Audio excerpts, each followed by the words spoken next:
નમસ્કાર મિત્રો, મારું નામ આમળા નીતાબા મહેન્દ્રસિંહ, દાંતા તાલુકાના મોટાસડા ગામની રહેવાસી છું। મારી જોડે લગભગ 20 થી 25 જેટલા પશુઓ છે।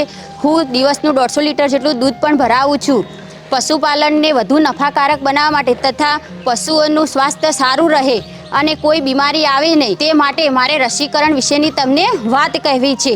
એકાદ દાયકા પહેલાં હું રસીકરણમાં માનતી નથી, તેથી પશુઓને ખૂબ જ નુકસાન થતું હતું। એટલા માટે બનાસ ડેરીએ રસીકરણનું મહત્ત્વ સમજીને મંડળીએ લોકજાગૃતિ કરી 100% દર વર્ષે રસીકરણનું અભિયાન હાથ ધર્યું। ત્યારથી હું મારા પશુઓને ખરવા, મોવાસા, ગળસૂઠો, ગોઠિયો તાવ, લંપી, બ્રુસેલા જેવા રોગોનું હું રસીકરણ કરાવવા લાગી। રસી અપાવ્યા પછી આજ દિન સુધી મારા પશુની અંદર કોઈ પણ પ્રકારનો રોગ થયો નથી અને મને કોઈ આર્થિક નુકસાન થયું નથી।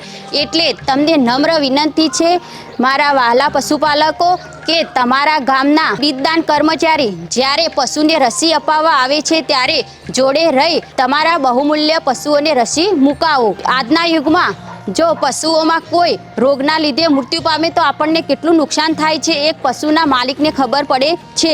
એટલા માટે તો વડીલો કહેતા હતા કે પાણી પહેલાં પાળ બાંધો, તો રોગ પહેલાં રસીકરણ। જય હિન્દ, જય બનાસ।